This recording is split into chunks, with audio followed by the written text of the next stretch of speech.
la tristesse arrive, je sais tu es là, toujours près de moi. Bon jeudi, bienvenue à votre émission La Victoire de l'amour. Aujourd'hui, comme on le fait à tous les jeudis, on rejoint quelqu'un qu'on apprécie beaucoup à La Victoire de l'amour, notre ami Marcia.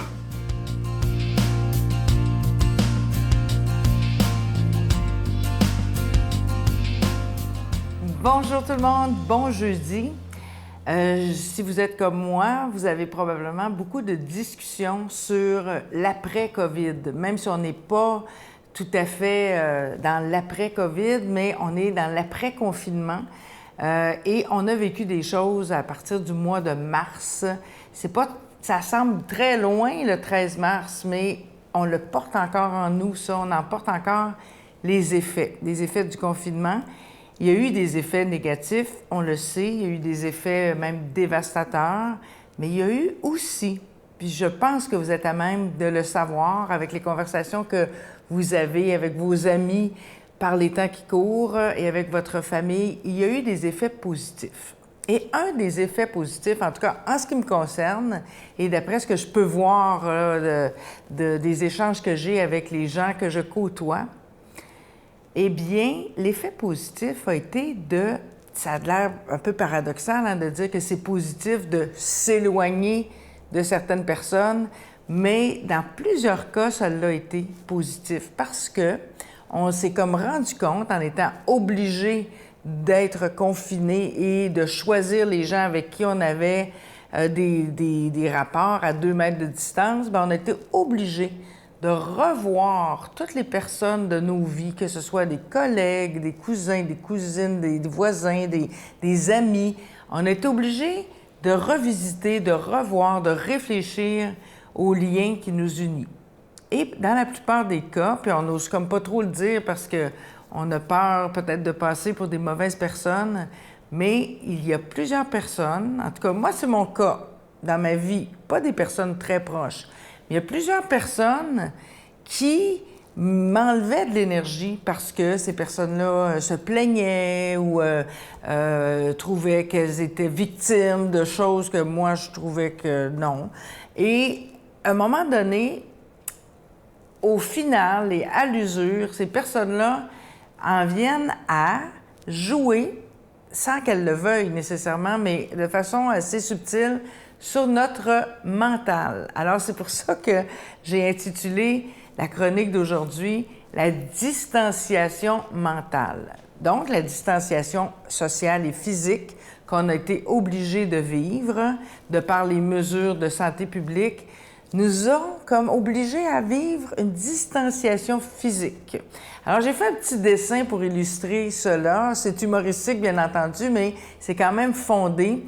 C'est tiré de mon journal du mois de mai, et ça s'intitule « Je me tiendrai à 2 mètres ».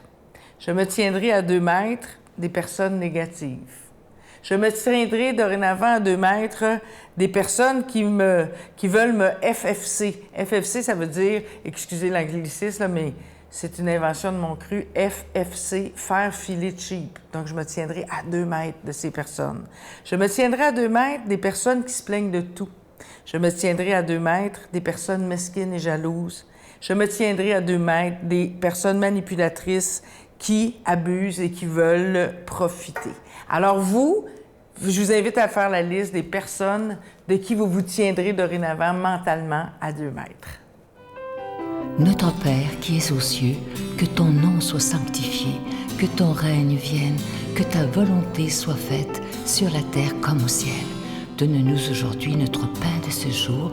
Pardonne-nous nos offenses comme nous pardonnons à ceux qui nous ont offensés. Ne nous laisse pas entrer en tentation, mais délivre-nous du mal, car c'est à toi qu'appartient le règne, la puissance et la gloire pour les siècles des siècles. Amen. Je continuerai à croire, même si tout le monde perd espoir. Je continuerai à aimer, même si les autres parlent de haine. Je continuerai à construire, même si les autres détruisent. Je continuerai à parler de paix, même au milieu d'une guerre. Je dessinerai des sourires sur des visages en larmes et je tendrai les bras à ceux qui se sentent épuisés. Oui, je continuerai à croire.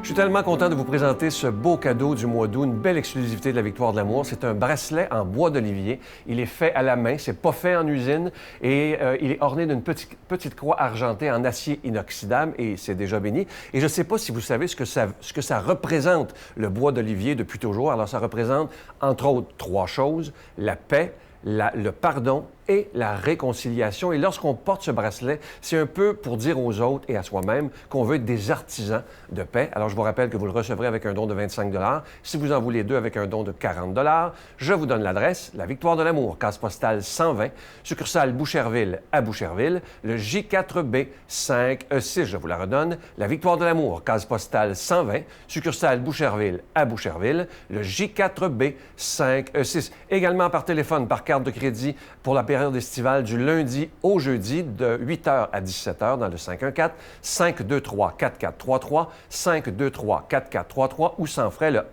1-888-811-9291, 1-888-811-9291 et aussi sur notre site Internet. Vous savez que c'est un moyen très rapide, efficace et sécuritaire de faire votre don. C'est le www.lavictoiredelamour.org.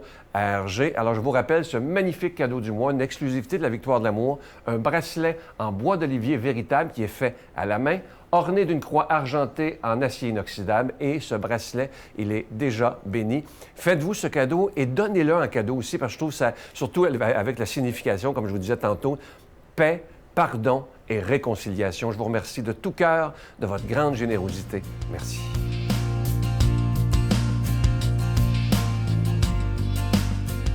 Mon Dieu, donnez-moi la sérénité d'accepter les choses que je ne peux changer, le courage de changer les choses que je peux et la sagesse d'en connaître la différence. Amen. Aujourd'hui, la parole de Dieu est proclamée par quelqu'un qu'on apprécie beaucoup. J'ai la chance de l'avoir comme ami personnel de Paris, le bon père Michel Marie.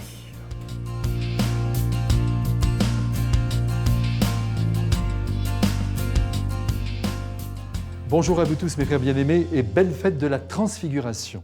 Évangile de Jésus-Christ selon saint Matthieu. En ce temps-là, Jésus prend avec lui Pierre, Jacques et Jean son frère. Il les emmène à l'écart sur une haute montagne. Il fut transfiguré devant eux. Son visage devint brillant comme le soleil et ses vêtements blancs comme la lumière. Voici que leur apparurent Moïse et Élie qui s'entretenaient avec lui.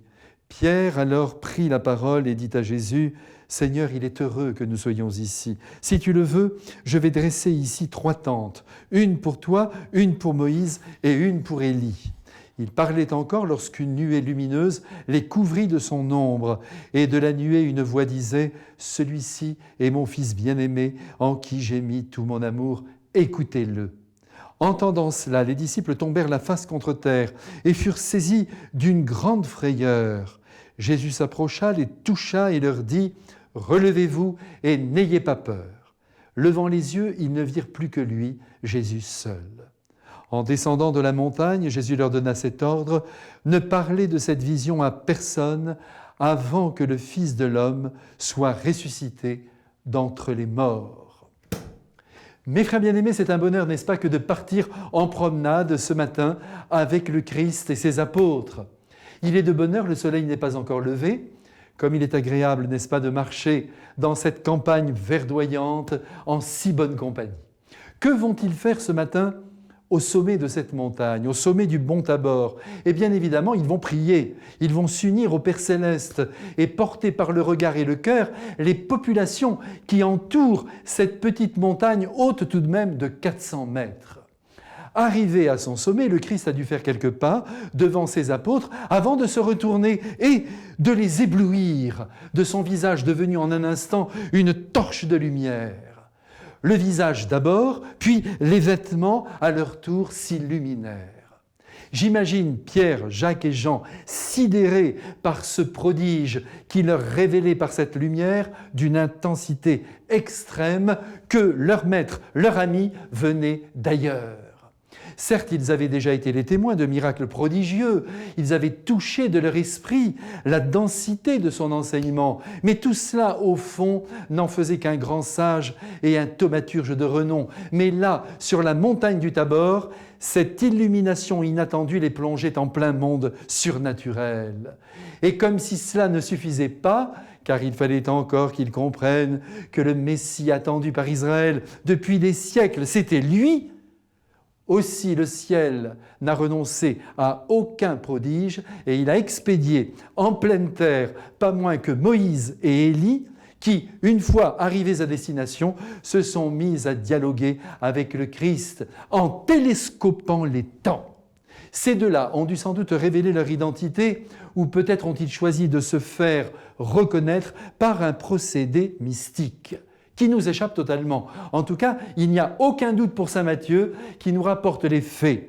C'est bien Moïse et Élie qui se retrouvent autour de l'an 30 sur cette montagne du Tabor, alors que Moïse, je vous le rappelle, est mort depuis 13 siècles et Élie depuis environ 10 siècles.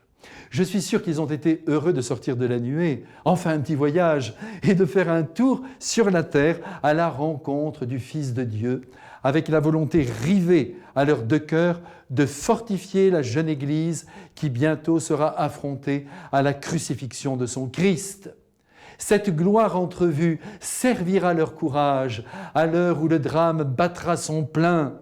Ils se souviendront alors de cette minute de lumière si éblouissante, car celle-ci n'a pas duré plus longtemps, et rêveront désormais, en offrant leur vie, de rejoindre au plus vite le Créateur de la lumière.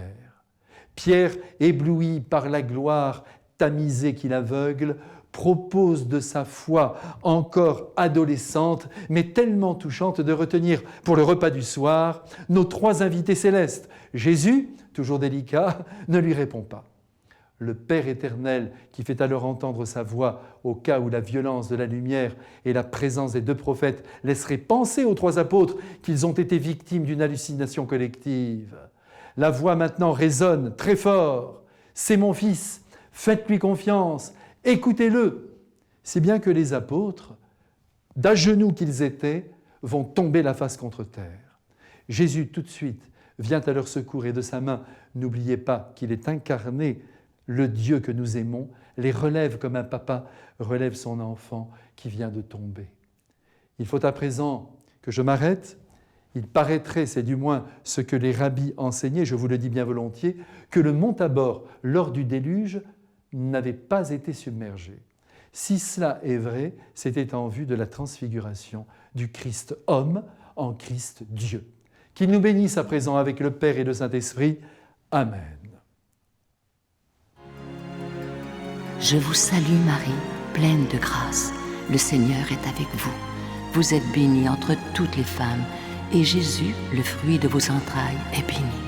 Sainte Marie, Mère de Dieu, priez pour nous pauvres pécheurs, maintenant et à l'heure de notre mort.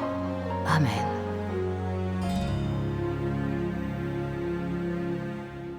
Vous êtes très nombreux à m'écrire très régulièrement en disant « J'ai manqué l'émission, j'aimerais la revoir, je ne sais pas comment ».